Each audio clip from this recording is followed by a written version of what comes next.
sit. I see that people are getting food, and that's fine. It will be there after as well, so don't feel like you have to get it right now. But we'd like to get started as soon as possible.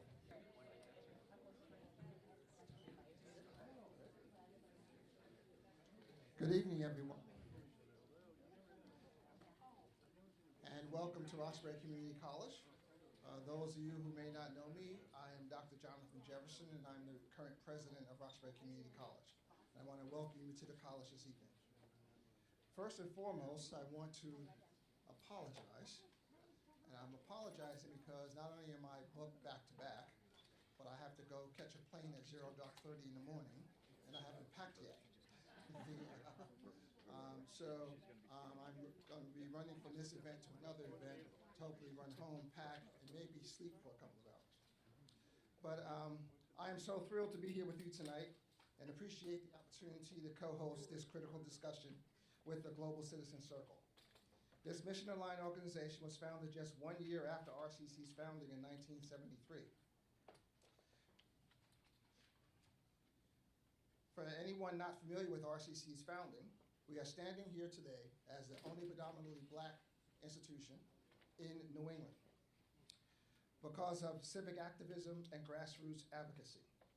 Throughout the 60s, Boston's anti-highway movement, a diverse coalition of urban planners, seasoned anti-war protesters, and civil activists successfully defeated the state's proposal. Not only did the success prevent the highway from running through Roxbury, but it also provided this community with a framework for community control over future land development. And I always tell people that the best highway that could have been put in Roxbury is Roxbury Community College, because we are the highway for economic mobility and social mobility.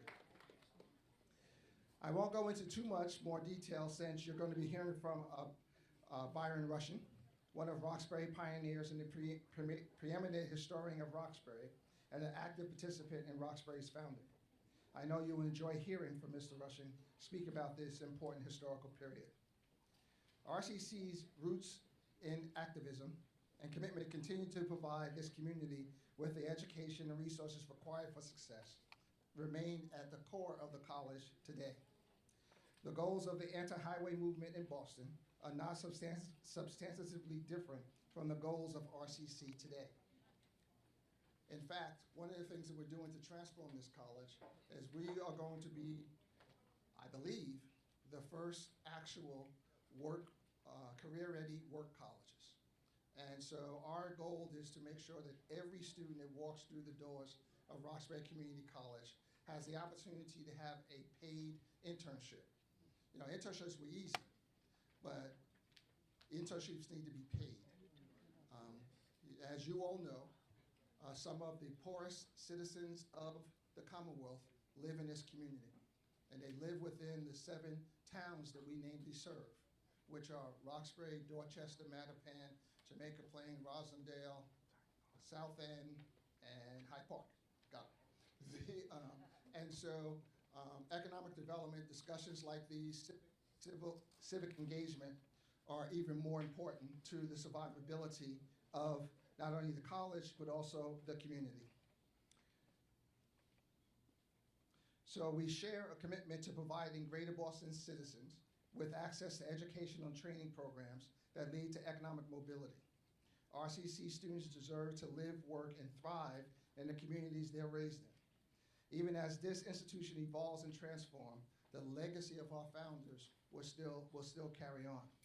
I don't know how much you know, but there are 2 things I want to leave with you tonight. One is, in today's Boston, a black man with a high school diploma earns less than a white man with an associate's degree. That is reprehensible. The second piece is, a living wage in Boston is $115,000 a year. We should all be striving to make sure the people who walk through these doors are earning a livable wage. These are the things that we ought to be talking about. I appreciate all of you being here this evening. By participating in important discussions like these, you are committing to being an active participant in the future of our city, state, and country. So thank you, Theo, for hosting this evening's discussion at RCC. I look forward to our continued collaboration. And one of the things I will also want to say, and I promise you I'm leaving because I got to run and go give another speech, is that this year marks a special year for Roxbury. You may remember 2 years ago, we celebrated 50 years of Roxbury Community College. This May, we are celebrating our 50th graduation. So this is our Jubilee graduation. In fact, if you know anyone who graduated in the class of 1975, let them know we are looking for them because we want to have the opportunity to honor them and to have our very, very first Jubilee class. So come out to commencement. You know where it's going to be. It's going to be at the Reggie. It's going to be May the 16th. And come celebrate our 50th with us. So I look forward to our continued collaboration, and please enjoy the evening. And thank you so much for being here with us at Roxbury Community College.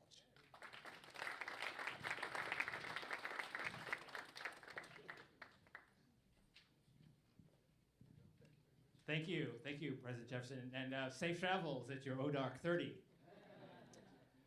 My name is James McKim, and I am interim chair of Global Citizens Circle, previously known as the New England Circle.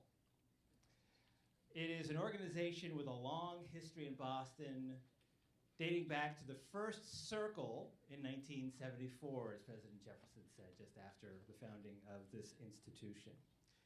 At a time when there was much upheaval in the country. By inviting diverse and intergenerational groups of people to circle discussions, GCC, as we are known, has for more than 50 years focused on the importance of dialogue in shaping inclusive democracies.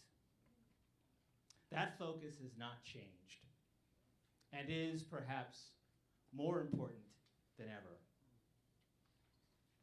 As a convening and connecting organization, we're proud to organize programs such as this one,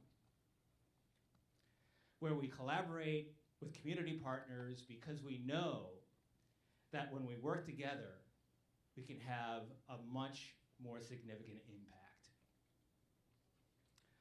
We want to thank our board member and sponsor, Surita Mapazur. I mangled that a little bit, didn't I? Tamasapipur, gotta say it right. And Revision Energy for sponsoring the event. Colette Phillips, is Colette here? Colette Phillips, one of our GCC advisory members, and her organization Get Konnected for her tremendous efforts to pull this fantastic event together. Our program partners, the Ash Center and the Kennedy School, and the Roxbury Community College for helping to organize the program, and also our community partners, the Commonwealth Seminar, Embrace Boston and Everyone 250, Greatest Minds, We Are ALX, Mass Vote, and the Urban League of Eastern Massachusetts. So, the program says that we're going to have Byron rushing, and President Jefferson mentioned Byron. I spoke with Byron, about 3 hours ago, and he said, James, I'm so sorry, I'm not going to be there. He has several events that are happening today that he just realized he was not going to be able to fit this in. But we did talk a bit about why he felt that this was such an important event. And as President Jefferson said, this institution is serving a series of communities that, without citizen action, would not be here today. And that is what John and the Ash Fellow staff, and this event is really about citizen action. So Byron's message is, get involved. And this program is going to show you some wonderful examples of how you can get involved and start your own effort based on your own passion. So with that, I'm going to turn it over to our Kennedy Center folks to kick this off. Thank you, everybody. Thank you very much. My name's Archon Fung. I'm a faculty member at the Kennedy School and faculty director of the Ash Center for Democratic Governance and Innovation. And it's really a pleasure to be able to work with the Global Citizens Circle and with Roxbury Community College on this event tonight. The Ash Center is one of 11 research centers at the Kennedy School. All of them are devoted to different topics. Our center is devoted to democratic governance and innovation, and our mission is to develop ideas and foster practices for a more equal and inclusive, robust democracy all around the world. And so it's great to be a partner in this program and to be doing it here at Roxbury Community College and to have the occasion of the upcoming 250th anniversary of the country to celebrate that. It's a nice set of bookmarks to talk about democratic innovation. The country was born in a moment then, as now, of great peril for democracy. Democracy at scale hadn't even been invented yet. And so, you know, it was an imperial situation at the time, but also a moment of great opportunity. And the moment of invention there was to invent a way of governing a society at large scale that didn't depend on a king or a hereditary monarchy. And no one knew whether or not such a thing was possible. And so a democracy was born, very imperfect and partial to be sure, born with a huge scar of slavery that we haven't overcome yet and are still struggling for that inclusion, but nevertheless a huge effort of invention and innovation to put something on the earth that hadn't existed before, that was democracy at scale. And so tonight I'm really looking forward to the discussion with 3 Ash Fellows who I'm really, really proud of, who you'll meet in a moment, Jonathan and Nikishka and Marcus, who will bring different ideas about what to build and a little bit about the history of what we have to overcome. So with that, let me hand it over. Thank you very much. It is so good to see all of you here tonight. Glad you made it. Traffic and bad weather got you here regardless. This is a key question. I mean, my name is Philip Martin. I'm former senior investigative reporter for GBH News here in Boston.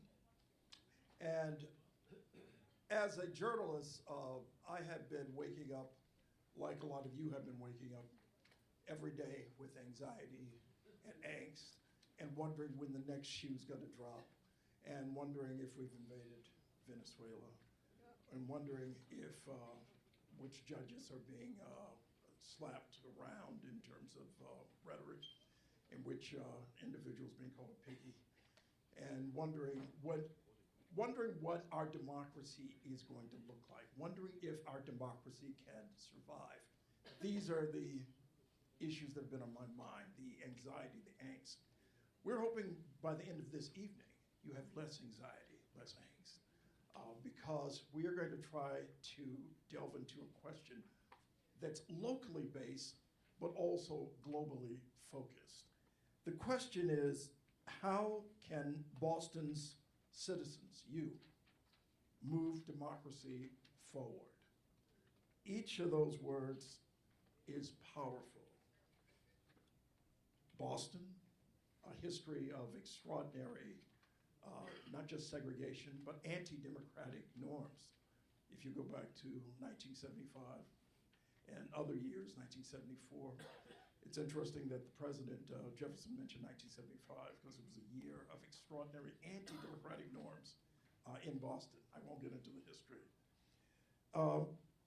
And it is a question that's been raised by Global Citizens Circle.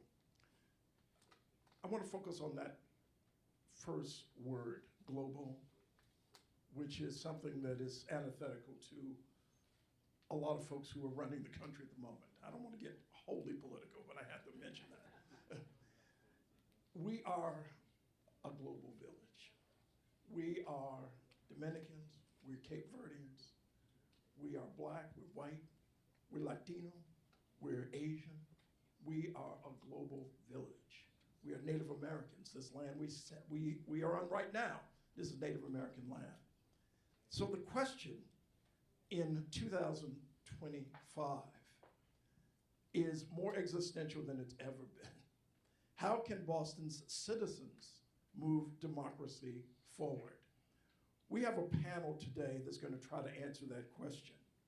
And we also have, toward the end of the evening, Chip Greenwich is going to ask for your questions, and we're going to try to answer them. But right now, we'd like to start, and forgive me, these comments are going to be very short, relatively speaking. But the first part of this discussion is looking at the global context of democracy around the world. And we're going to be hearing, let's get you guys up here right now, John Alexander. All these folks are from the Ash Center. Yes. Okay. We have Marcus Board, Jr., and Nakishka Iyengar. Nakishka, did I murder your name? I hope I didn't, you know.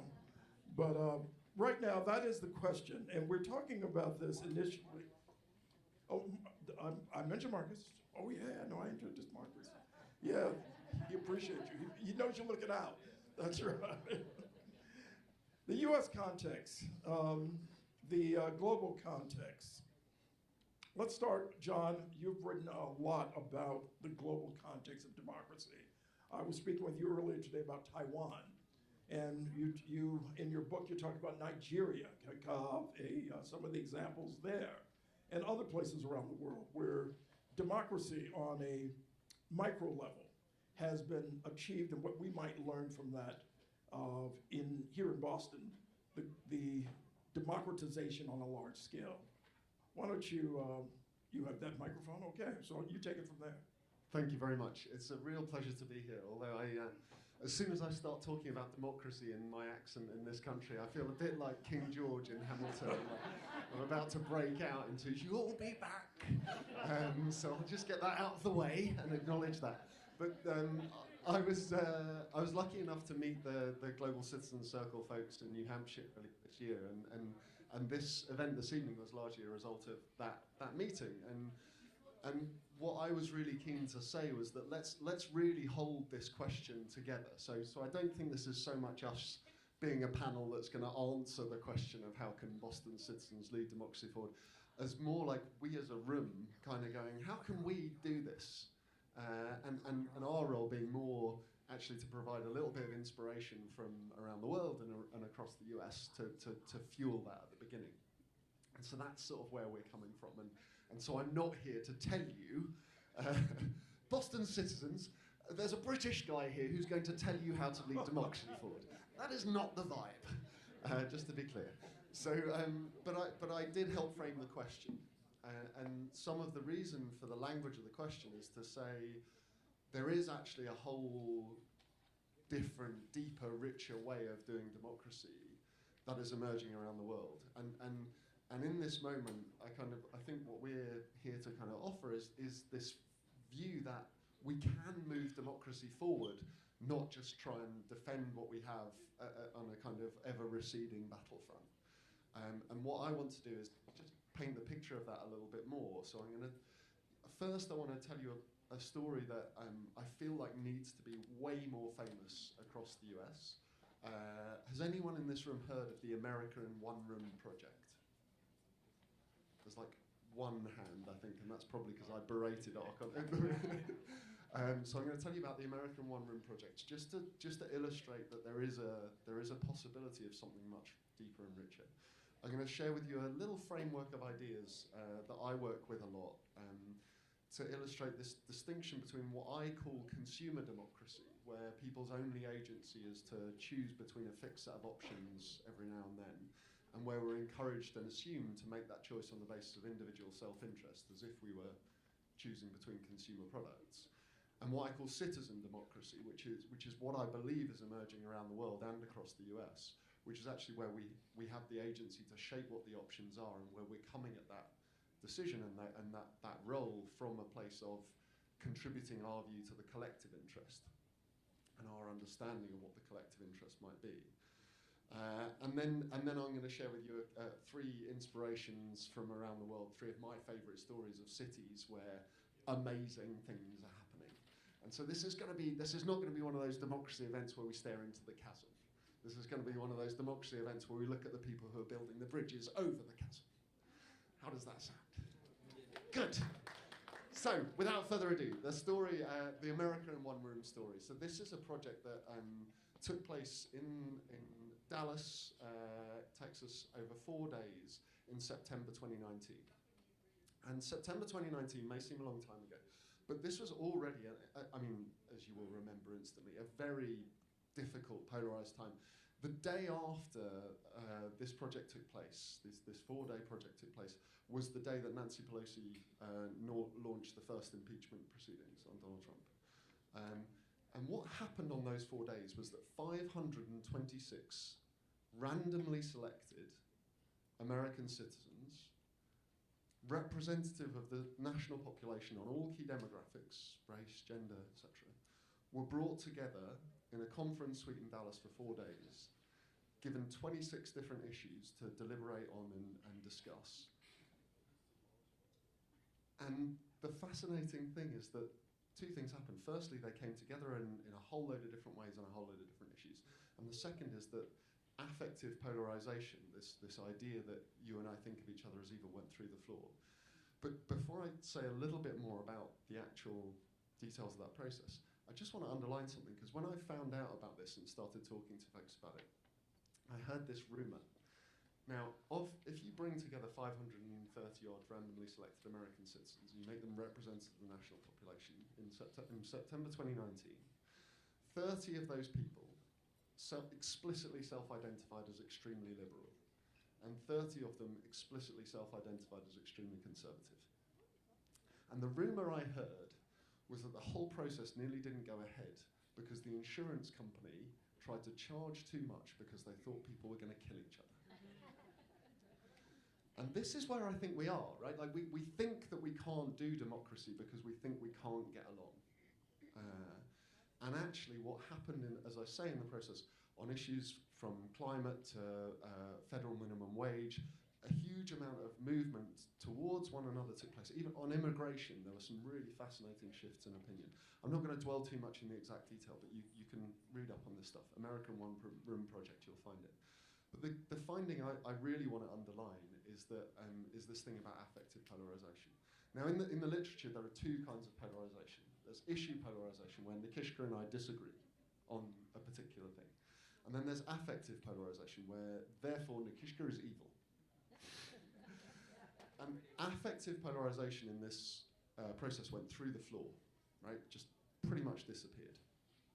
To the extent that a year later there was a follow-up study with all of the 530-odd participants. And what they found was not only that affective polarization among them had stayed extremely low, but a significant proportion of them had become advocates, actively going out into their local communities and acting as reducers of affective polarization in their communities. So this had not only found that Americans can agree across difference and find consensus in many different ways, it had actually almost seeded a kind of immune system against polarization. So we can do democracy differently, right? You're positing this as a paradigm, as something that we should follow, and how would it work in a practical sense? So, this is where, so let me just say a word about the paradigm that you refer to. That's really powerful language. So I would argue, as I say, that we've been in a consumer paradigm of all things, but including of democracy, where we limit our agency, or we've accepted the limiting of our agency to voting. And don't get me wrong, voting really matters. We're going to hear from Mass Votes in a little bit, and they're an amazing organisation, and this is vital. And when voting is the extent of participation, it's extremely limiting. And because it is just, and what it's become is an expression of individual self-interest that we try and aggregate to form a better society, and it just doesn't work like that. When it becomes that, the idea of voting is that it's an exercise in collective intelligence where everyone is asking what would be best for us as a whole community and pooling their individual views on that, and you get a better outcome. But what it's become is people appeal to on terms of their own individual self-interest. So then we're not asking what's best for us. We're each individually asking what's best for me. And then you can't pool that to make a better society.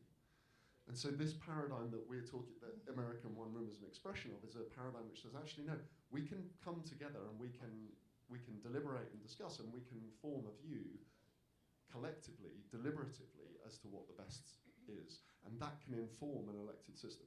So this brings me then to which is what I describe as a citizen democracy. So this brings me to my 3 inspirations from around the world, cities that Boston could learn from. And the first of these is very directly. So the city of Paris, the capital of France, now has a standing, what's called a citizens' council, effectively in the role of the upper house of the city. So imagine, and so this is 100 randomly selected Parisian citizens, representative of the population on all key demographics, including refugees and migrants in the calculation, by the way, who play that role effectively as an upper house. So imagine the Senate was randomly selected. That's basically what we're talking about.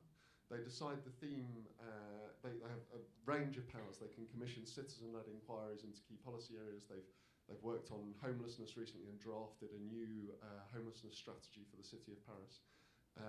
They decide the theme for 100 million euros a year of participatory budgeting. And what participatory budgeting is it's a system where citizens propose ideas for what could be done to make the city better, and then the money is allocated according to direct citizen vote. Seattle, by the way, has just done $27.5 million of participatory budgeting, so this stuff is starting to take hold in the US. And this has been a major part of the greening of Paris, of transformation, and making like reduction in car use in particular. Some things that you would think would get really fought against because of these deliberative structures have been enabled to happen. So that's one example. The second example I wanted to share is the city of Manchester. Can I steal another mic?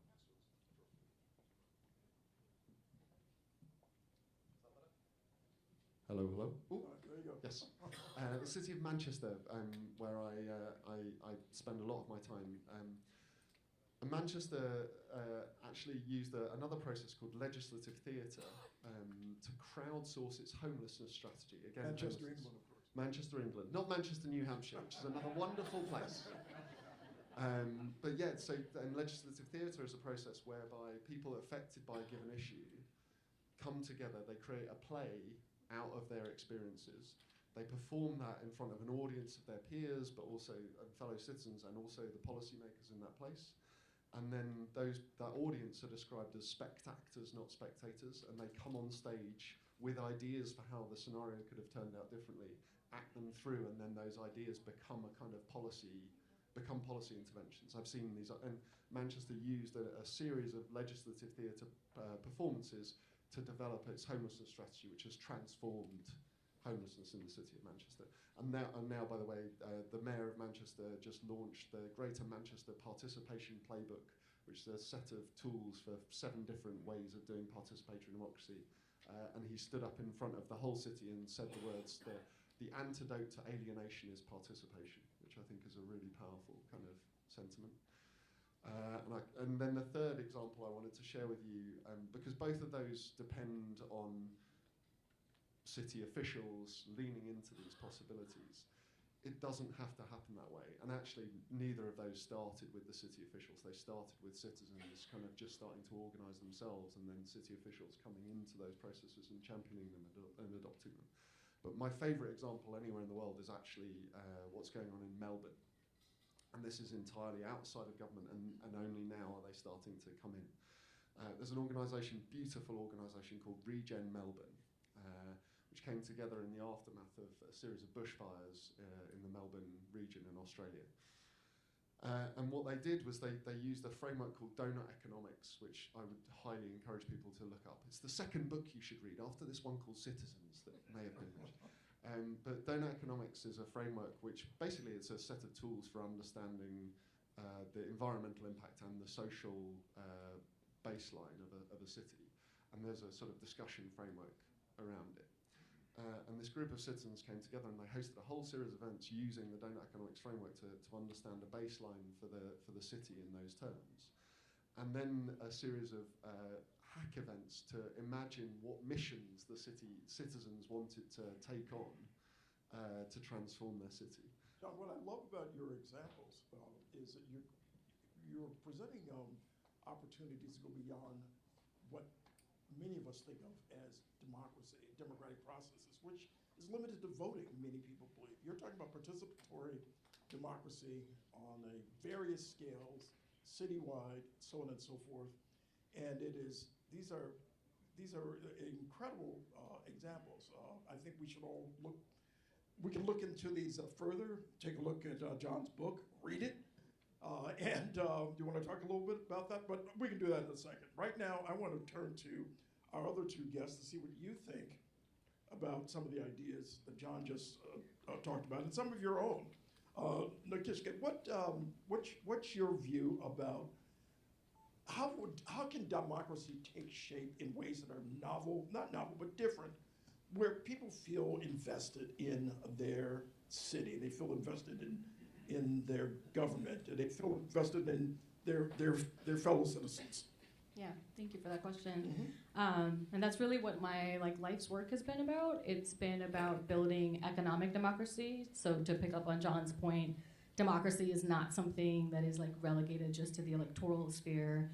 Democracy is, if we don't contend with the fact that democracy needs to be felt in the economic sphere, and we don't contend with the sort of reality that racial capitalism is incompatible with democracy, then we won't actually achieve democracy. So my work has been across the pillars of land, labor, and capital. So thinking about the pillars of an economic system and sort of reorienting those pillars to meaningfully achieve not just participation, but real ownership and decision-making power across those three pillars as a means to sort of transform our current status quo and get to some form of democracy and hopefully liberation from there, because democracy is just the floor. And so what that means is I founded an organization called the Guild. We are an economic and community development organization. We're primarily based in Atlanta, but our work is starting to be replicated around the country now. And we build community-owned models of land, of housing, of real estate. So think about at the neighborhood scale, like John was talking about, we work primarily in Black and brown neighborhoods that have been historically disinvested in, extracted from, neighborhoods that have this, that are seeing a through line of injustice perpetuated, from redlining through urban renewal. President Jefferson talked about, highway construction and urban renewal, and what Roxbury has been through. But yeah, these are the neighborhoods that we work in, and these are neighborhoods where you've seen very intentional, systematic disinvestment, but now you're also seeing capital kind of return to these neighborhoods through private equity, through corporate money, through just, a lot of capital flooding these neighborhoods. And the same people that have survived generations of disinvestment are now that investment's finally coming in, they're the first to be displaced from these neighborhoods. And so these are the folks that we work alongside and organize alongside to say, how can we buy back the block, not just for one individual or one organization, but we truly buy back our block and meet our own needs through what we buy back. So as an example of that, one of the zip codes we work in is 30310, which is in Southwest Atlanta, and we bought Atlanta in the house. Okay, and we've bought 7 different properties in that zip code, and have and through a process of co-design. So speaking of sort of, we are not doing the development ourselves. We're working very closely with the community because a lot of our staff is from that community. To co-design and decide what we want to see in those properties. So these are properties that have been what is considered quote unquote blighted properties in the neighborhood, which is also very prime for sort of speculative investors to come in and seize them, or take them off the market and put in a new brewery or a high-end luxury development. And so we said, no, we'll take these off the market. We had to organize a lot. It took years of organizing to get here. And now we're building, permanently affordable housing. We're building a grocery store. We're talking to the neighborhood about, do you want to see a neighborhood daycare here because the daycare is closed now? So it's about like reclaiming assets and developing assets in our own neighborhoods to meet our own needs, and also like benefit from it. Like, why should an investor somewhere far away get to financially benefit from the development that's happening in these neighborhoods? That process, the wealth that is created through economic development can be redistributed to the people that have been there. And so that's the model that we've created. Now, we have that model to some degree in Boston. You do. There are various organizations. I would love to shout them out, actually. So Dudley Street Neighborhood Initiative. That's right, right Dudley here. Street, exactly. Yeah. And of course, when we talk to our local representatives here, the folks who know Boston really well, we're right here. We can talk about that even further. But how do you see this replicated in a, if you will, on a grand scale? So scale is a question that all of our community-based organizations get this question about, like, how does this scale?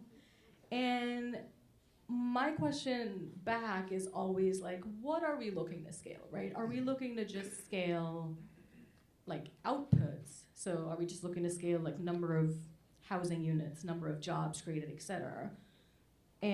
Or are we looking to scale very different social outcomes? And that question matters because like our pursuit of scale and the sort of industry, the economic development and community development industry's pursuit of scale. By the way, the community development industry has its roots in the civil rights era. Like a lot of community development corporations and financial institutions were birthed in the civil rights era. And the same questions were asked of them of like, well, how does this get to scale? And in that pursuit of scale, they have, unintentionally or intentionally chased the same sort of models that like regular private development does, and we're experiencing the outcomes right now. So the question about scale is, I don't look at scale as like one organization or one model. I truly look at it as like, how do we scale this through a movement approach and like multiple social movements that emerge that recognize that we need to democratize wealth and power across the board. I'm glad you talked about social movements, and you've also referenced the civil rights movement. I'm talking, I was speaking with someone recently about democracy, small d, and I had to interrupt them because democracy, to me, when you talk about democracy, it has to talk about multiracial, multi-ethnic democracy. Because if you think about the civil rights movement, when people spoke about democracy, those who weren't crazy about the civil rights movement, weren't crazy about the laws, weren't crazy about the objectives. They were talking about democracy for them, but not democracy for anyone else. And so, Marcus, democracy, and your work has been focused on Black politics across America, and the issue of multiracialism and multi-ethnic democracy has obviously figured into how you think about these things. Yeah, thanks for having me. Shout out to Howard. Shout out to Reclaiming Roxbury. Yeah, the multiracial question is the hard one, and it's something we talk about a lot at the Ash Center, which is the running joke is that I have this pile of things that we're just setting to the side when we talk about, oh, democracy could work. We just have to like gerrymander and like exclude Black people and gentrify neighborhoods and I'm just like, damn, this is a lot of stuff. But I think in the multiracial question, it's the ongoing question, it's particularly in the United States, which is how do you get a group of people who think that they have, what you call it, John, affective polarization, right? Who you think hate each other and want to kill each other, or who are willing to, at the very least, I would talk about solidarity a lot. So I talk about how my successes and my failures need to be intertwined with yours. But there's communities of people that you could just divide purely on racial lines and say, these people don't care about each other. And they're willing to win on someone else's back. So how do you navigate that? I think the work that I've done, Chicago is home for me, and I have been a community organizer for over 20 years now. And my work always has revolved, youth community organizer, so shout out to the homies in the back, and Chip for bringing them. My work has always revolved around how do we get a group of people to actually care about each other and build solidarity. So I distinguish it from political organizing, which is obviously deeply consequential. But if you don't have a group of people who actually care about one another and know how to support each other, then you can't necessarily do ongoing, long-standing political work because they don't have that foundation. They need that foundation. So it's for a lot of people, it's boring. It's uneventful. It is like you don't get famous for it.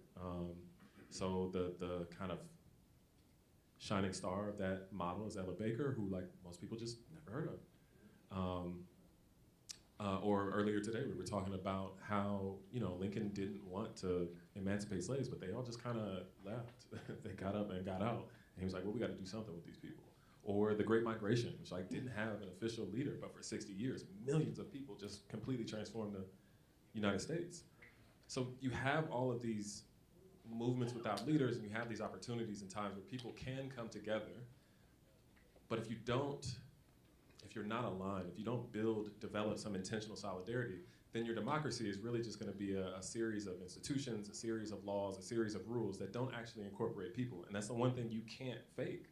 You can't pretend to be connected to someone. That's just not a thing that you can say, hey, we don't have to like each other, but we can just follow these rules and everything will be fine. It won't be fine. Inevitably, that will break down as we are experiencing. And we have experienced for our entire lives and for multiple generations.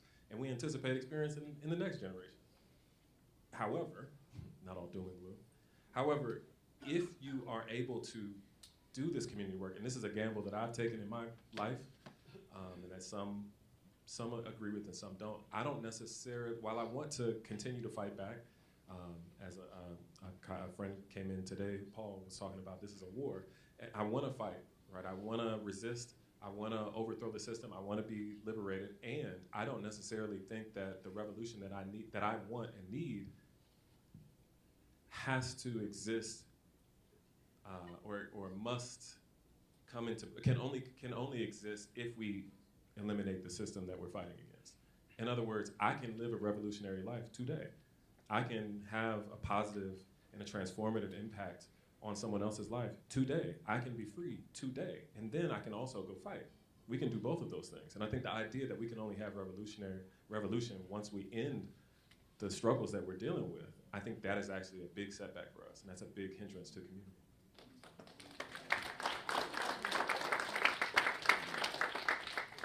We're going to transition to a local perspective, but before we do that, another thing I wanted to ask you to think about just within 30 seconds, which is asking a lot, 30 seconds, maybe a minute, is the notion that this country is buffeted by these federal forces. You got state violence that's been exhibited on American streets. You have deprivation of people by taking away SNAP benefits as a way of impacting or trying to enforce a particular type of ideology or policy. And so if you're in Chicago or you're in Manchester, New Hampshire, or not England in this case, or Atlanta, you can insulate yourself to the degree that you can against and engage in democratic processes. But how do you insulate yourself from what is happening, since we're talking about the U.S. and we're talking about the globe, from what's happening on a broader scale in the country? Those forces that threaten even local democracies, because we are a government that has that's impacted by obviously its federal laws.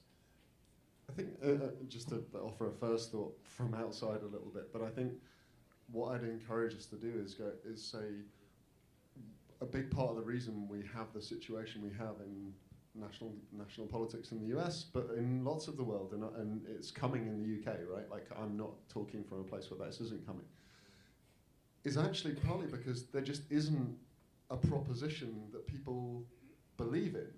Like, the reason these things are getting voted for isn't because people are actively choosing them, it's because they're choosing the lesser of two things they don't want. And the reason I say that is because then where you get to is the opportunity at a city level is to demonstrate a different way of doing democracy that could be more desirable. and that can spread rather than scale, and that can actually show that there is a better way of doing things, that there is something that we all could want. And if you map together the three things that we've talked about, if you have individuals showing up as free individuals and then acting in community, if you start to spread these models of community ownership and community wealth building, and if then a city administration adopts some of these tried and tested processes of citizens' assemblies, participatory budgeting, legislative theatre, and so on, if you put those things together in a city like Boston, and then that story gets told all over America and all over the world, I think you're going to build something that is a really viable option, rather than everyone just staring at the thing. If all we do is stare at the thing that's crushing us, there's this lovely phrase that I always think of, a Nigerian philosopher called Bayo Okomolafe says, "What we pay attention to grows." And so if all our attention is pointed at what we're trying to resist, then it will crush us. And if we pour our attention into what we want to build and demonstrate and show as possibility, then we might create a paradigm that can be different. Stated. Thank you, Skip. So I think your question was like, how do you insulate yourself? Yes. And I don't think you can. And I think that's part, so to pick up on Marcus's point about solidarity, I only have 30 seconds, I don't know how I'm gonna do this, but just to say, like, the sort of like oppositional forces that we're dealing with are not just at the federal level. If people in this room are familiar with our fight to stop Cop City in Atlanta, if you're not familiar with it, I would look it up, because I only have 30 seconds. But all that to say, it was our city government, which is democratically run, mayor, all of those things, majority black city council, et cetera, still pushed ahead this development, a mock city to basically train police to brutalize our communities, and raised 90 acres of forest land in the midst of a climate crisis to do all these things.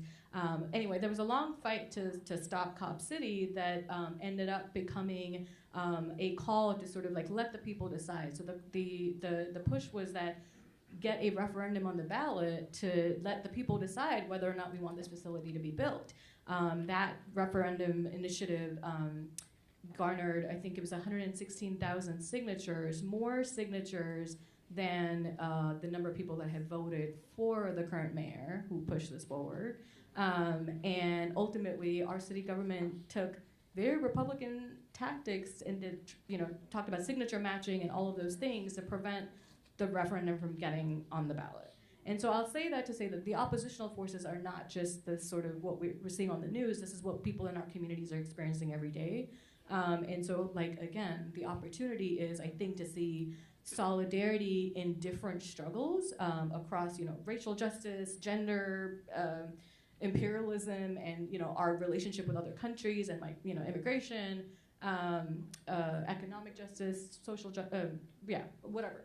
Seeing things through an intersectional lens in the real way that intersectionality is meant to be thought of, is the opportunity. And I think if we don't do it now, I like, when else, Well stated. Marcus, carry us out. Yeah, I'll just kind of take the liberty, since I think I can. Black faces in high places is definitely not the answer. I'm from two cities, Chicago and DC, that I call home, are both democratically run cities. They're both black cities. Well, DC used to be blacker, but significant black populations. It's definitely not get a whole bunch of really big black lawyers who run for office to save us. Like, that's not the answer. I think DC and Chicago, both cities who are occupied right now by federal troops, are great counterexamples. So Chicago has 1 million black people, right? So, like, you're not gonna do certain things in Chicago that DC, that has 600,000 people and the third 40% black.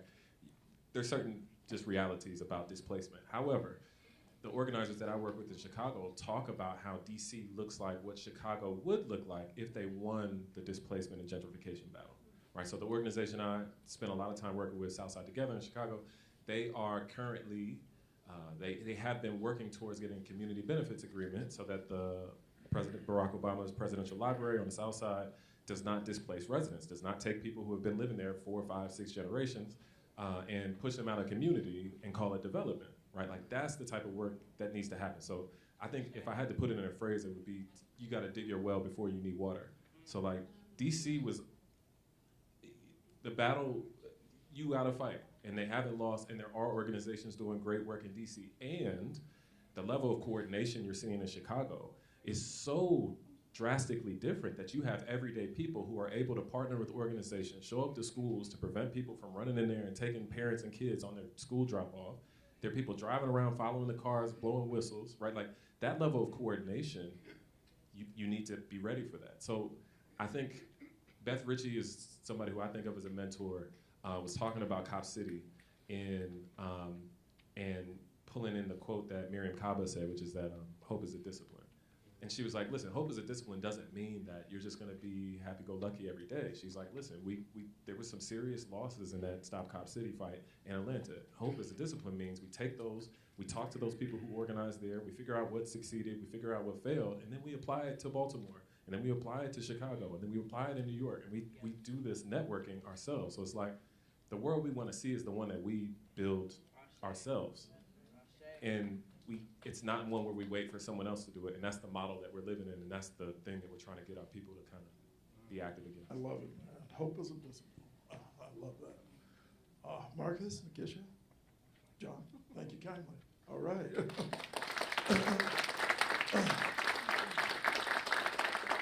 And we're going to have Leverett come up. And yeah, thanks, folks. Rasan? Yeah. I gotta go first after them? There's no way.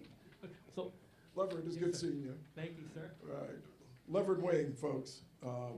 And Leverett leads the Commonwealth series, the Commonwealth seminars, and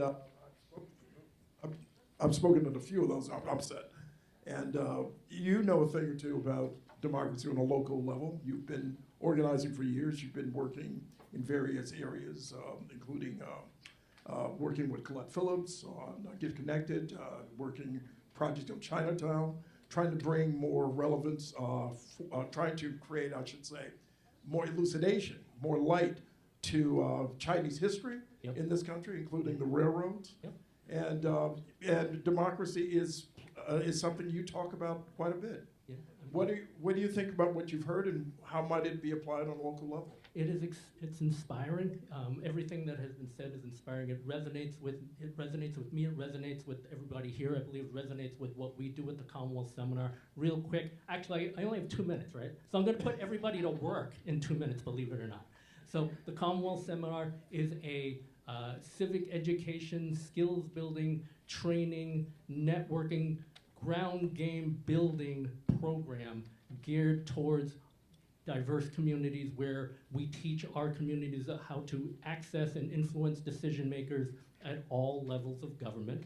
Our 2,000 plus grads are at every level of government. Some of them are in public office. Many of them are in grassroots community organizations.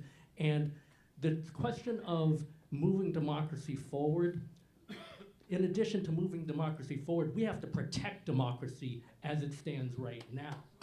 That is one of the biggest issues before we can also move it forward. We can do it simultaneously, but protecting it is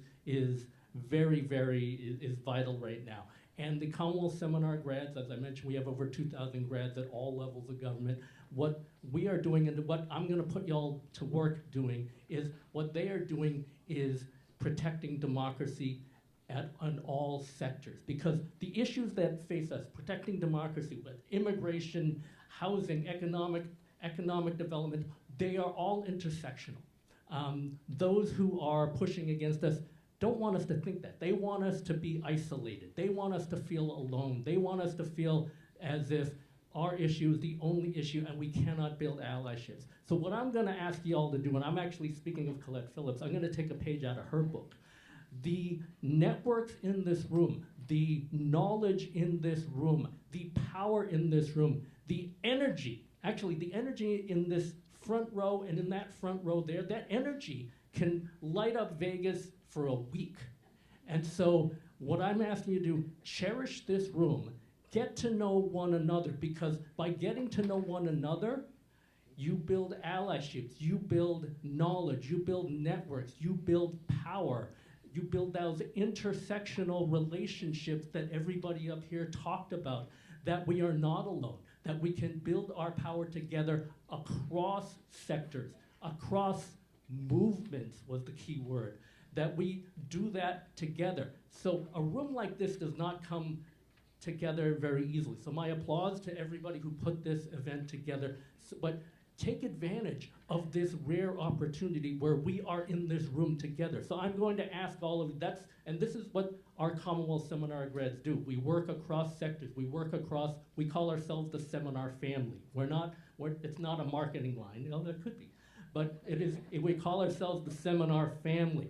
And so what I ask you all to do is build family here.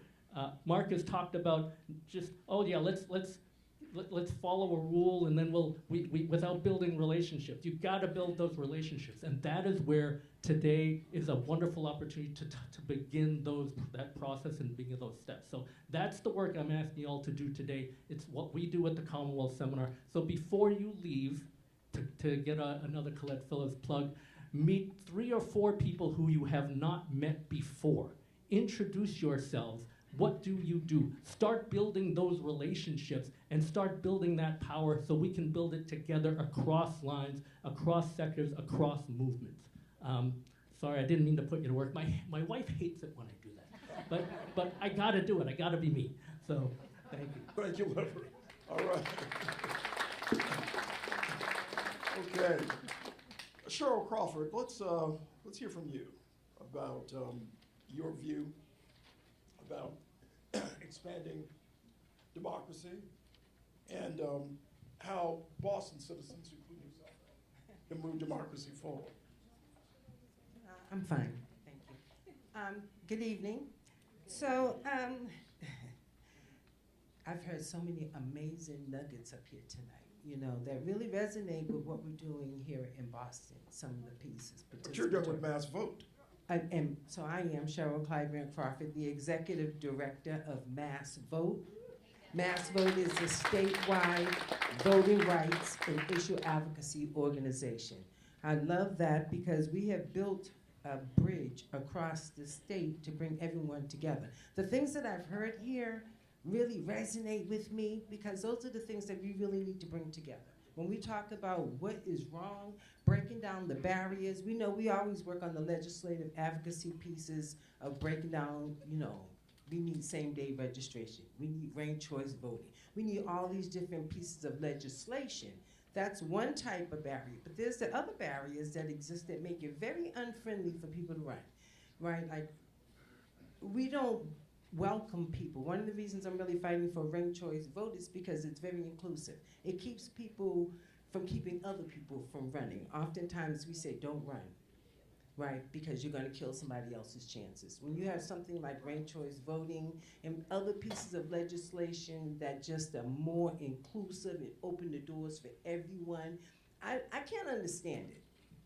I don't understand it. In America, there's 2 ways that you vote. You're 18 and you're born in America. Is voting a right or a privilege?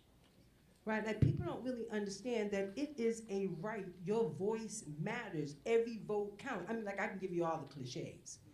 But we have to get rid of those barriers, and then we have to go about educating our people, because it's not registration. We register people all the time. We have plenty of registered voters. But what we don't have are people going to the polls and voting. And that's the question that we're trying to answer. Why? I always say people don't connect the dots. They don't connect the dots on how voting and its implications affect you and your family. And I can see why. Look at what's going on. You may have voted and you can't see the results. I think that educating people, bringing people together, community, loving on each other, helping each other heal, all of those things are critical. When we start talking about movements and bringing people together, we have to talk about the healing piece. right? So many traumas that people have been dealt, and we want them to come into the room and work together. You're right, we can work together. I work on many national boards that are blue and red, and purposely, we're trying to figure it out. We can't do this alone. So, educating our community is critical on what really matters, and then we need our candidates to step up to the plate. You can't show up 60 days before an election. You know, you have to be out here all the time talking to people about what matters to them. We have to talk to people. You have to have this one-on-one conversation. We had a big setback during COVID, I want to say, right? Like, particularly when we were trying to pass ranked choice vote, and we didn't get a chance to knock on the doors and really do that one-on-one because of COVID. And we realized that is critical. We call it boots on the ground. That is so critical that we're talking to people one-on-one, helping people to understand. People come to mass voting to plenty of all of our organizations because they see us as trusted. We're out there all the time. We're working with our young people, the Young Civic Leaders Program. We're working with our women, grassroots women with our Women's Pipeline for Change.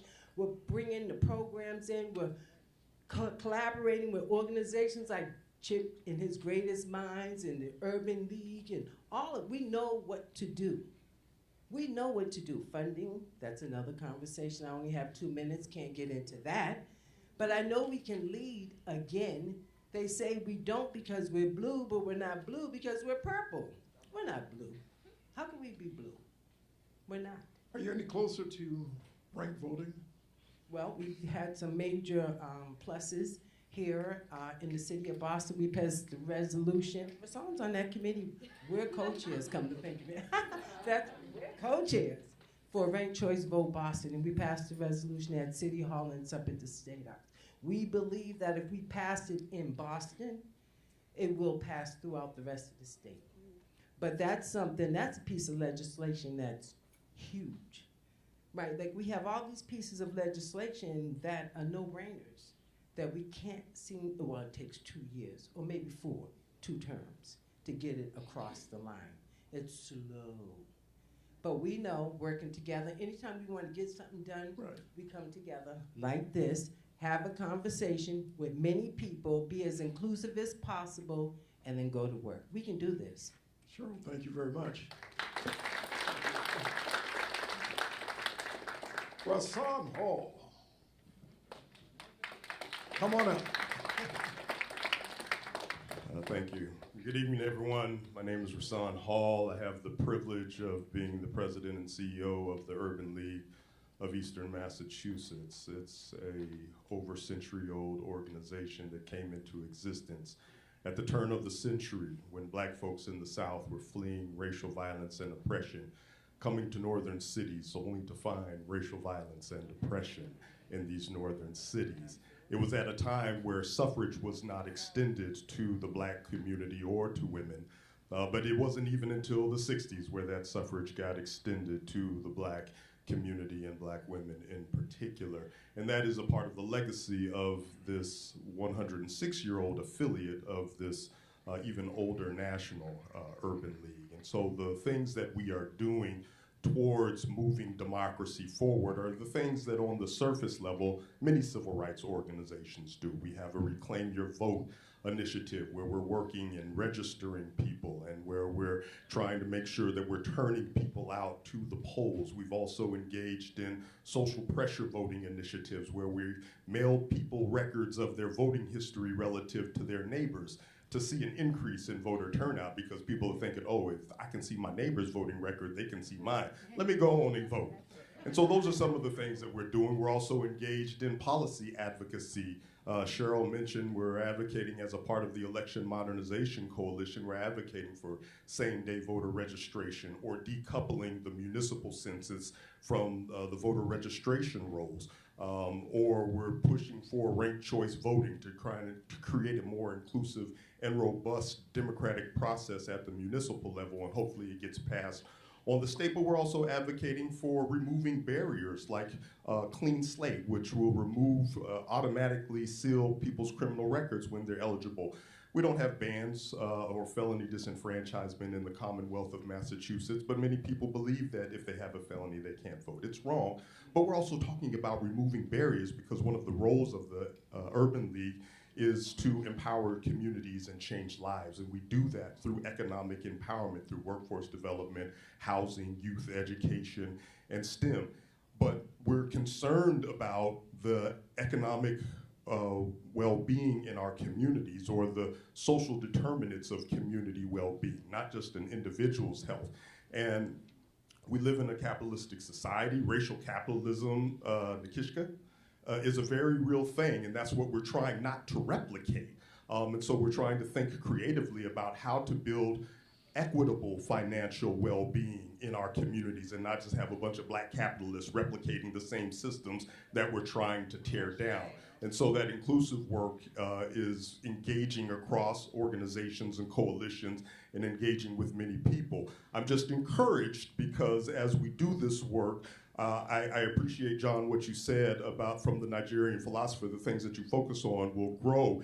It reminds me of a futurist, Trista Harris, who said, stop making the problem the host of the party, right? We need to envision, right, or making the problem the guest of honor at the party. We need to envision a future that is prosperous, that is wealthy, that is communal, that is liberatory, and focus on that. And so that's the work that we're trying to do at the Urban League. Shout out or special plug, there's a little group in Brockton that's being led by my wife called the Brockton Civic School, that's taking to the community and resident-led of talking about civic engagement. And then the last thing I'll say is we've got to stay hopeful and inspired in this moment. And so, yes, Marcus, hope is a discipline. But I once read in this book, I think it goes, faith without works is dead. And so we can't just believe that things are going to get better.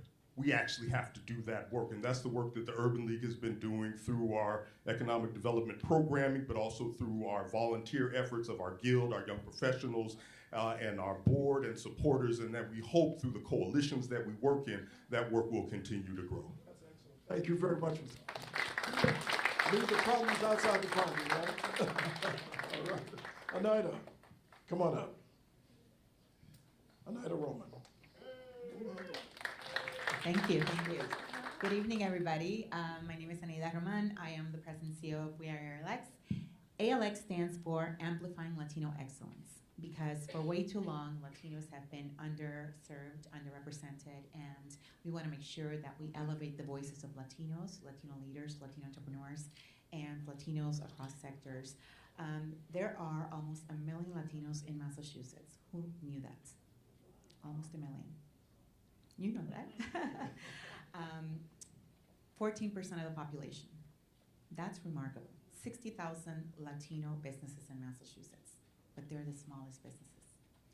And we work at the intersection of economic development, leadership representation, and policy and advocacy through civic engagement, because everything that has been said here is magic. I was like taking, manic notes here because I love it, and I'm gonna read the book. I'm gonna read the books. Because I want to absorb it all, because everything you talked about is just creative democracy, right? And as I was coming here, I was thinking about our work, right, and the intersection of our work, and we work in coalition. I was on the ranked choice voting committee, and but we'll try again, right? Because democracy is a verb, right? It's action. We have to make sure that we daily practice it and make it functional, and educate people on the power of democracy and the power of their votes and their voice. Because for too long, our communities have been oppressed, unfortunately, right? And so we need to make sure that we use our voices to elevate the issues and let people know that their voice matters, and that every little step matters. And it reminds me of that speech by our Robert J. Kennedy in South Africa that I learned about very recently. I didn't even know about it. Ripple of Hope. How many of you know about that? Right? And the concept behind that, for those of you who don't know, and I didn't know, I just recently learned about it, is that hope is like a rock that you throw on a pond, and it has the ripple effect, right? And like every little act that each of us acts on, has an impact, and our collective impact is what really matters, and that's why we can't lose hope. I love what you said about discipline. What was it? Discipline is. Excuse me. Hope is discipline. Requires discipline. My bilingual brain is playing tricks on me. English really is my second language. I was born and raised in Puerto Rico. I came here to go to law school, and then fell in love with a Bostonian, and then I stayed here. So here we are, 25 years later. In any case, there's so much that I can say. I mean, I guess I'll talk a little bit about the work, right? What we do. So, in practical terms, what we do is that on the economic development piece, we work with small businesses and we equip them with the necessary skills so that they can advance, so that they can grow, so that they can scale, so that they can access capital, so that they can access procurement opportunities. And we do it in a culturally relevant way, right? Because many of our businesses are the smallest, and then there's language barriers. So we want to make sure that we remove those barriers so that they have access to what they need. On the leadership representation, storytelling is very powerful, right? And as I think about, the founders of this nation, right, and who they were immigrants. They were all immigrants that came from England, right? And other parts of the, sorry, not to put you on the spot, but they came from other parts. Well, you opened up really well, right? You were like, listen, guys, sorry. I'm an ally, right? And by the way, I love allies, right? Like we work with lots of allies because if we speak to ourselves, we're giving each other therapy, right? We need to make sure that we talk to others so that others learn about the issues, and so that we support each other and we champion each other. And so anyway, on the leadership piece, going back to that, we have to tell the stories of our community, right? And of power and of everything, all the wonderful things that people in the Latino community do, and all the contributions. Because Latinos are talent, Latinos are consumers, Latinos are taxpayers, and the only stories we see in the media are the negative things, right? So we try to take control of the narrative and make sure that we're elevating the positive voices, and we have campaigns that we elevate the stories, and we, of course, activate folks so that they're civically engaged as well, so that there's some sort of system change in everything we do. And then, of course, civic engagement is, advocating for policy. Again, I in those moments, I get to go to the State House and, kind of put my old life on, and advocate for policy solutions that close opportunity gaps. Because it's incredibly important that we focus on the importance of policy, because policy is very personal and it impacts every aspect of our lives. And if we don't have a voice, we don't have power. I'm going to stop with that because I know I could go on for an hour. Thank you. Is Jenny Loeffler? Jenny? Oh, there you are. Okay, Jenny, come on up. Hi, good evening, everybody. My name is Jenny LaFleur. I'm the Director of Research and Policy at Embrace Boston. I don't know if you know about us as an organization, but I'm assuming that some of you know about the monument on the Common, right? So we are folks who, we're not sure that we have a multiracial democracy at this point. We're skeptics, but we believe in it and we want it. And the way we think about it is not so much about voting as a single act, but as about the cultural and social landscapes that are prerequisite. If we don't have a social and cultural landscape where belonging is cultivated and empathy can be created, how are we going to pass legislation that has those values, right? And so, we do this work through public space, and we believe that actually creating public space and also public cultural events is one way that you can create feelings of belonging in a city where belonging has not always been there for everyone. I'm a Chicagoan, and I came here in 2001 kind of afraid of what Boston might be like because I heard stereotypes about it, and I grew up on the south side of Chicago, and I thought what I would find here would be frightening, frankly. And I've gotten to know the city, and I've gotten to know that the stereotypes are not necessarily all true, but the violent racialized past is.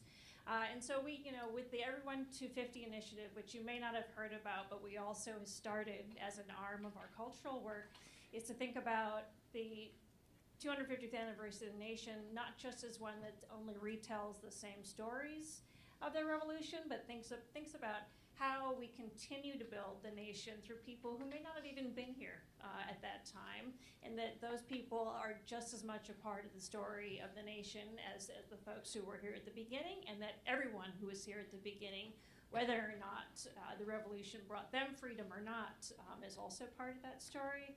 And so we present ourselves really as a cultural and arts organization, but we continue to really think about that as something much bigger.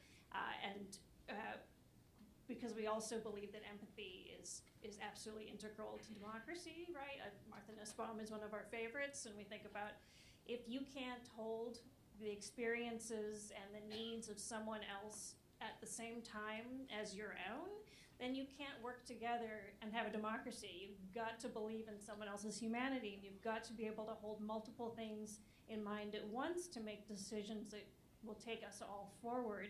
So our work is increasingly interested in how can we build public spaces and events and opportunities where actually we have interpersonal, like the challenge, Leverett, of actually talking to someone and seeing their humanity and building that connection so that you actually feel like it matters, like voting matters, or knowing your neighbors matters, and actually stepping in and supporting them is part of how you create that landscape for everyone. So we hope to do actually a lot more beyond just sort of cultural and arts events. We believe that celebrating the 250th, as problematic as even marking the 250th as a beginning, when really it's an invasion point, is a problem. But how do we talk together and keep doing things together in person to cultivate these prerequisites for democracy, this caring, this empathy, the effective and embodied beliefs that are required to be together in our full humanity.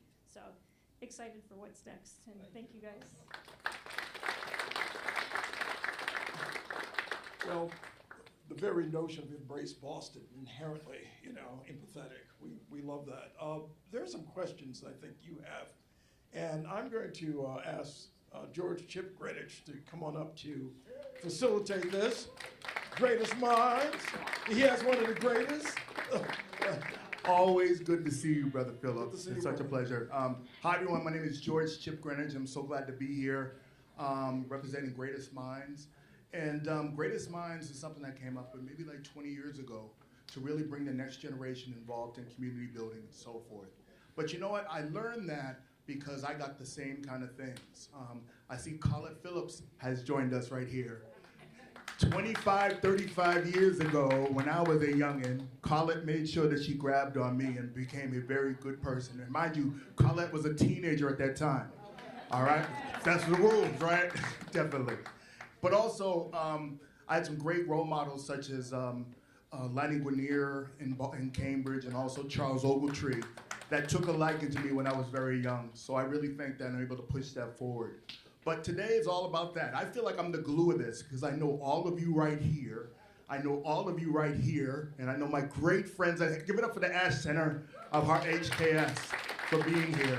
And also Big Brother Archon, the director, who always brings everybody in. Let's give a hand up for him, please, for the hard work.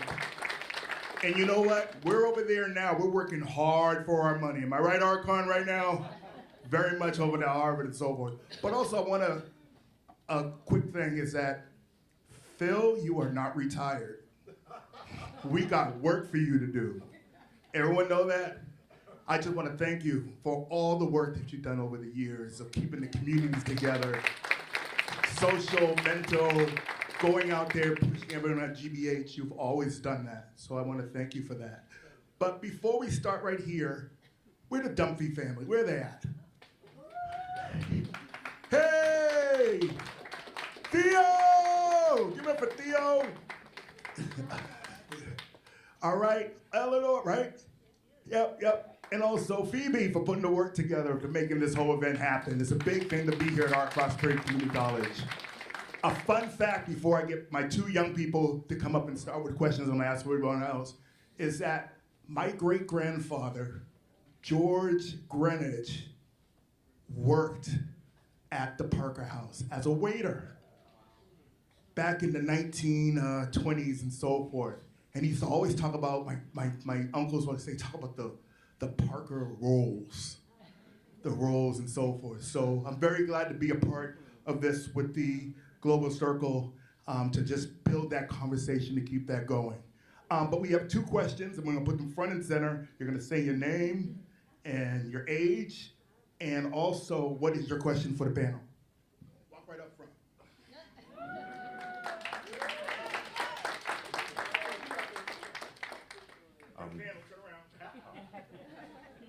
Good evening, everyone. My name is Emmanuel. I'm 15, and my question happens to be, what do you think the role of free and independent media is in democracy? Because like recent days, I've heard on social media that there have been some posts about like Donald Trump, like he's been doing, one post says he's doing good things, and then another post says that he's doing bad things. So like I want to like hear what your take on that is.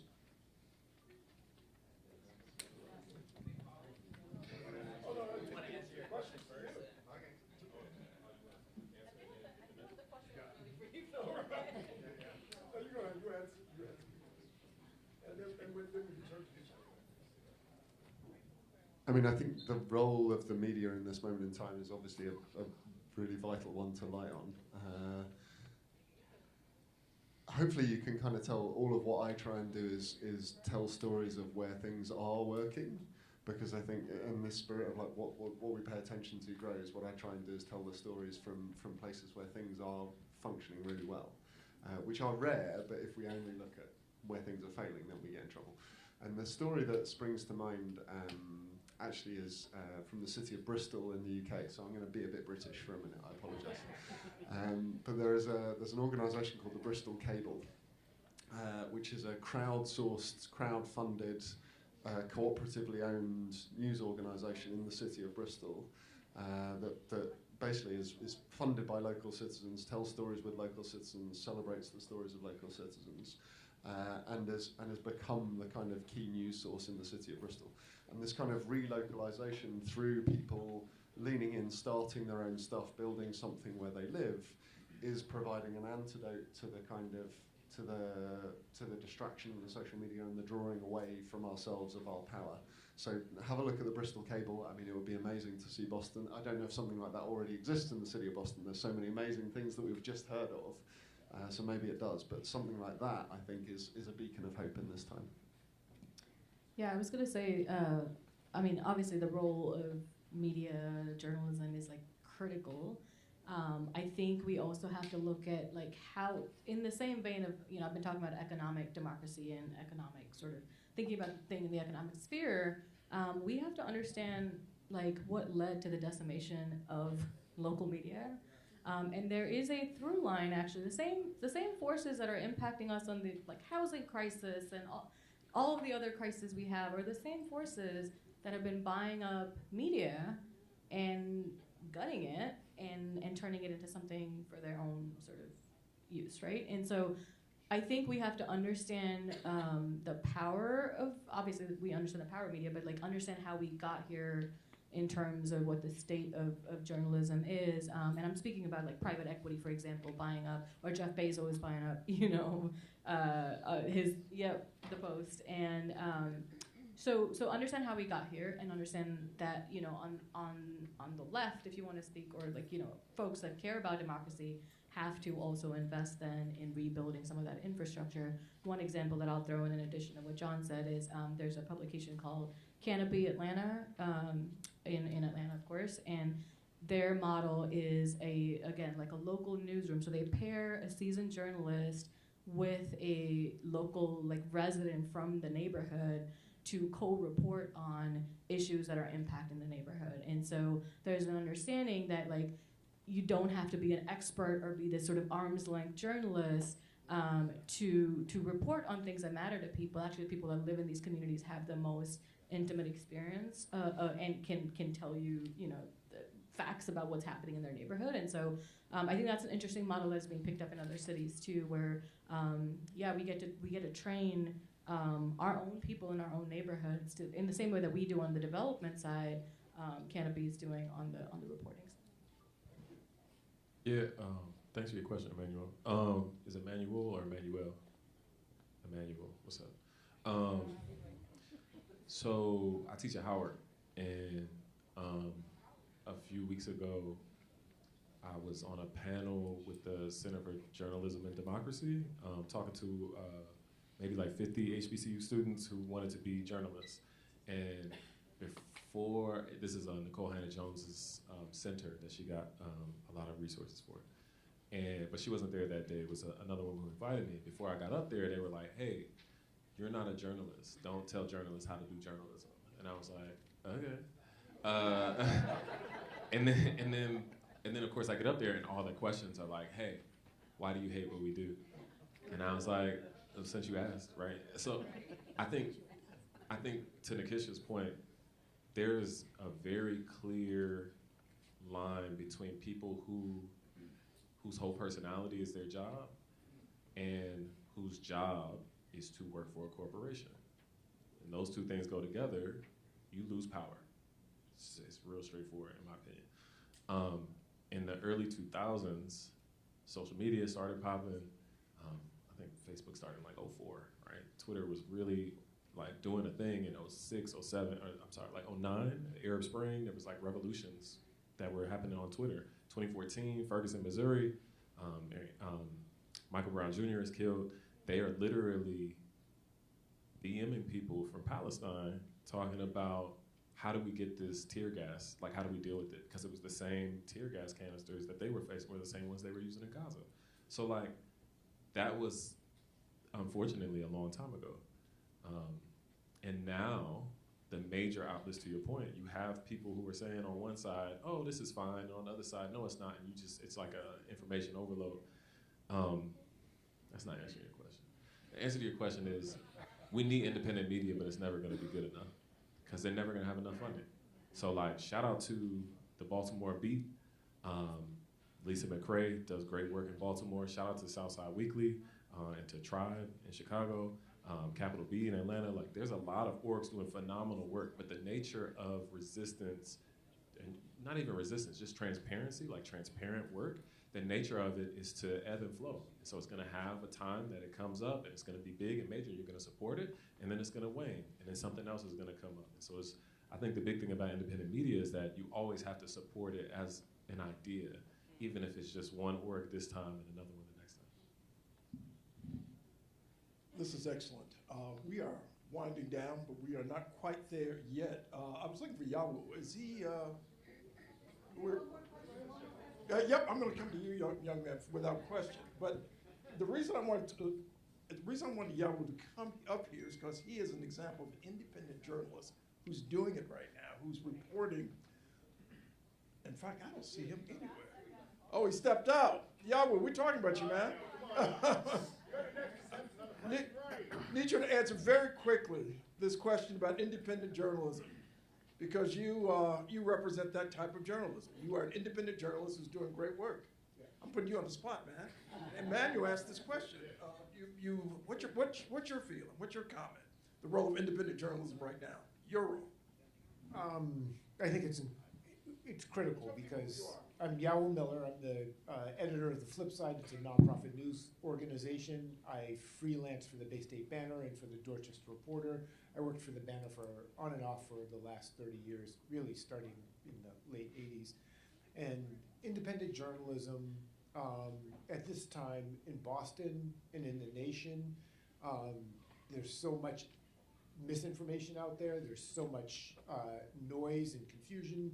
There's so many people are getting their information from social media that we absolutely need people who can tell the truth, who can sort out the facts, who can go to people who understand what what's behind an issue, and be like. So I mean, I guess we do a lot of what Chip does. We kind of know we have a broad network of people from whom we get information, people from academia, people who've been in government. We know who to ask the right questions of, and then we package that information in a fashion that is accessible to the broadest number of people as possible and get it out there. And it's appreciated, brother. Thanks. Thank you very much. Same to you, man. Same to you. All right. Appreciate it. Yawu Miller. Emmanuel, have they answered your questions? Thank you, brother. Appreciate it. Please. Hello, my name is Derek. I work with Chip for Greatest Minds. Yeah, I also have a question. I was just trying to know because I don't really know this. Do you know any places around the world where people around my age are able to, they're allowed to vote? And if there is, do you think like it's making a big impact, like a big positive impact on democracy, or do you think it's affecting it negatively? That's all I want to know. How old are you? Yeah. How old are you? Oh, I'm 17. Okay, good. To somewhere around the world where young people your age are able to vote and or making a big impact on democracy. Yeah. Oh yeah. So I've been working with young people since I had a full head of hair. Not too much. Whoa. It wasn't that funny. Hold on. But like, there's a very clear reality to me that when you're working with young people, it's important to let them know that you're learning as much from them as they're learning from you. So there's a real life thing happening. And I think democracy, as it's been practiced here at least, has done a really good job of separating out the life part of democracy. Like, take all the people out and let's just have some system and process and paperwork to fill out, basically. And I think when you get back to the fact that community is the foundation of a political life and not just some maybe we can get this, maybe we can't thing, then you end up finding the ways that young people are deeply impactful. So like all of the work that I've done in the work that I'm still doing at Howard, right, is rooted around young people recognizing their deep influence. One of my students, I'll just give an example, Evan. Evan is writing a thesis about student organizing in the 60s and 70s. And his argument is that they've been practicing what he calls Black anarchism. And he says that's the reason why student movements have been so successful, because Black anarchism consists of a non-hierarchical formation, so everybody is equal. Community building, so like making sure that we all have connections and input into the conversation, and a political history, right? So like making sure that you all are still learning in the process, allowing yourself to develop these ideas. So like the idea that young people are impactful, the idea that young people aren't impactful is actually just oppression telling you that your imagination doesn't matter. And we have Colette right after that. Go for it. I just wanted to share a couple of. So the question was around the world. Where are some stuff going on? So, and I'm going to not talk about voting. I'm going to talk about a couple of the participatory structures. So in two of the sort of smaller countries, part of the United Kingdom, Scotland, as part of the development of their climate strategy, did a children's assembly. So it was 100 randomly selected Scottish kids aged 12 to 18, representative of the young people across Scotland. They had the chance to review Scotland's climate strategy, and the Scottish government had to publish an explicit response to that. The result of it was that a lot of their climate commitments actually got stronger, so they had a direct, and so these sorts of processes can be tailored to be a voice for young people. In Wales, there's actually a pioneering political structure called the Commission for Future Generations. And every policy that comes out of the Welsh government is held to account by this commission for its impact on future generations. And they have an advisory council made up of 16 to 18-year-olds expressing that view. So yes, there are pioneering structures around the world that use deliberation and random selection to express the view of young people and make sure that they have power. I think you were about to say the same thing I was about to say, which is the civil rights era. Has been so SNCC. Exactly. Right, so SNCC, and in the spirit of Miss Sarah Ann Shaw and Dick Gregory. At 21, these people were on sale on the bridges. They were dogs, so it wasn't. So young man, you are in line. Like, you are doing, this is not new. This is what you're supposed to do, because that is how the civil rights movement started. It started with children, essentially, 21, 18. So the answer to your question is, just look back, because it'll take you forward. Yay. And all around the world right now, the Gen Z's are leading into a new era, right? Like you look at Nepal, Malaysia, Poland, like there are these. Iran.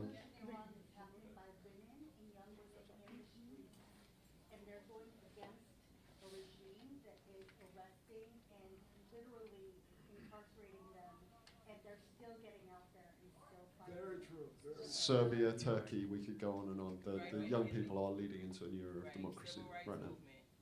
And civil rights movement, exactly. For us, the civil rights, we want to definitely charge them with that, which is tangible in where they're at, and then build the Well, solidarity. Black Power movement also, since, Well, I mean, you know, yes, brother, if we're yes, feeling froggy. absolutely. Dick Gregory Yeah, done laid hands so that's why I was on talking people. about Ella Baker earlier, Yes. who was formative with SNCC.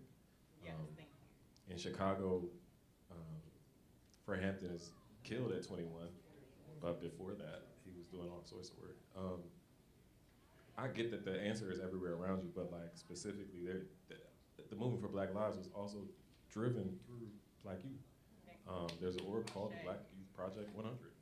So like, it's not, I mean, I wanted to give you just like an idea, but yeah, if you're just looking for like, give me the page number, yeah, I can tell you that too, but like, Eyes on the prize. He's right.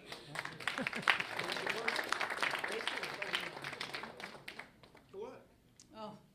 Oh, I dragged her up here, y'all. Nice to meet you. First of all, let me just say a big shout out to everyone in this room, because we're at an inflection point in this country. And as many of the speakers before me said, you know, Superman and Wonder Woman have put up their cape and their magic band. So they're not coming to save us. We have to save ourselves. So I was thinking about the power in this room and the power of people. We have the Urban League, one of the oldest civil rights organizations in the country. We have Mass Vote, an organization that empower people to go out and vote. We are ALX, a powerhouse for the Latino community.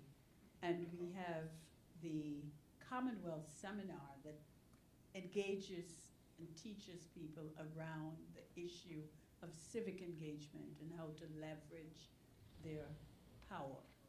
And we have Embrace Boston. And of course, Get Konnected. And Global Citizen Circle. I have been involved with Global Citizen Circle for, I hate to have to say, but almost 40 years since I was a young professional.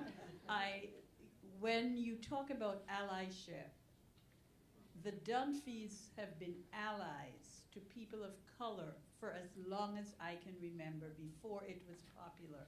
Every major person of color, Black person, currently still in Congress have been funded by the Dunphys. They really believed in walking the walk. And many of the people, I want to say to young people here about the power of networking, which is what I created, a networking organization called Get Konnected, because I was tired of walking into spaces and places and not seeing people like are in this room. So I decided to do something about it. Created Get Konnected as a way to bring people together to build relationships. Your network is your net worth. And no matter how much you do, you're never going to be able to accomplish as much if you do not have connections. And that connections is to each other and to others. So I want to applaud the Dunphy family and Global Citizen Circle for this event. And just to say that thank you to our panelists, and thank you to my friends who somehow I am so blessed that they never say no to me. So thank you, Rasan.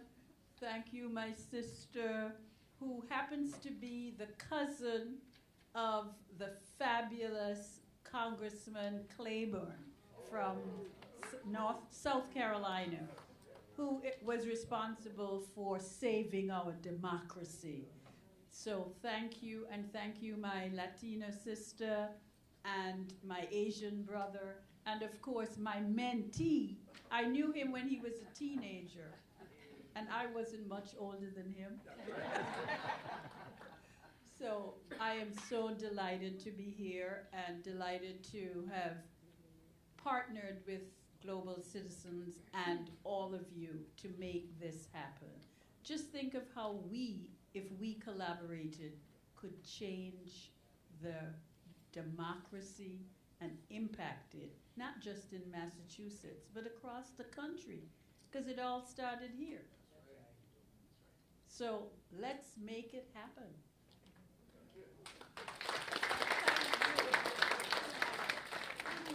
Who worked with me on the Mandela. That's right. Coming to Boston in 1990. That's right. Thank you, Colette.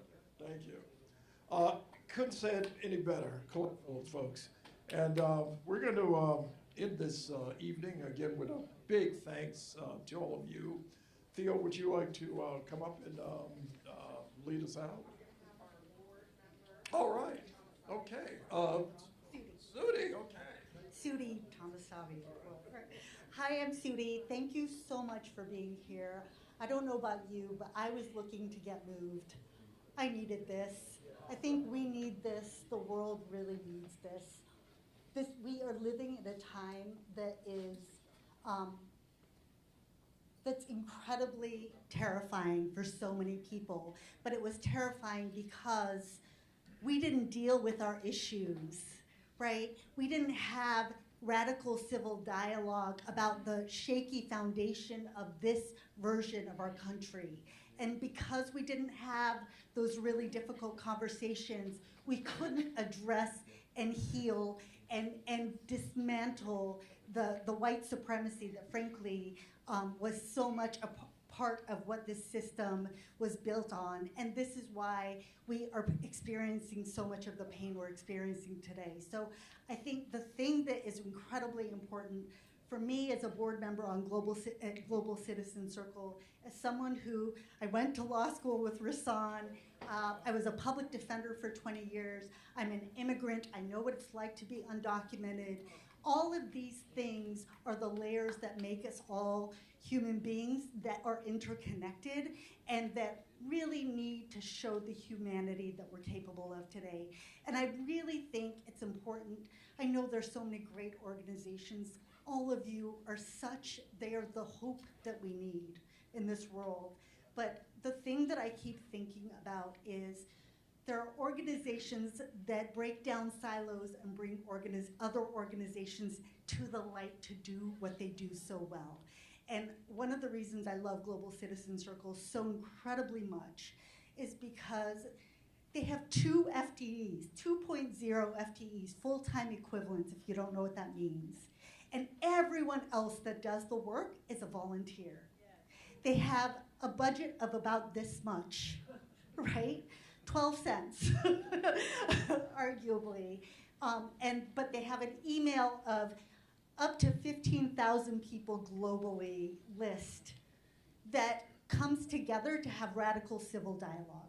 That's their entire purpose, is to bring people like us together in a room to say that it's possible to engage in conversations about really moving us forward and not so much focus on kind of the surface hatred that we all start out with if we're not led the right way. So I would really ask if you're capable, and I know there's so much need in this world right now, and there's so many great organizations, but if you have the capacity to look into Global Citizen Circle, to become, get on our email list, to if you have a few bucks that you can donate, or if you can contribute, or if you know someone that knows someone, just share the name and get us out there, because I will tell you there's gonna be a time that we're all gonna have to band together to get rid of the hate, to get rid of the supremacy, to get rid of these artificial hierarchies that are telling some people that they have value and other people that they don't, because ultimately we are the global majority. We're the global majority. We just need to remember that and come together. So thank you to all of you for being here. I hope that we can hold on to each other so that we can get to the next iteration. And thank you for allowing me to be part of the Global Citizen Circle, because I'm truly honored. Thank you. Folks, thanks for coming out. We appreciate it. I want to thank our panelists and thank our local interrogators, I guess you could say that, interrogators, and Colette, Theo, Phoebe, everyone, and Acton, thank you. And thank you, folks. Let's move it forward. Democracy.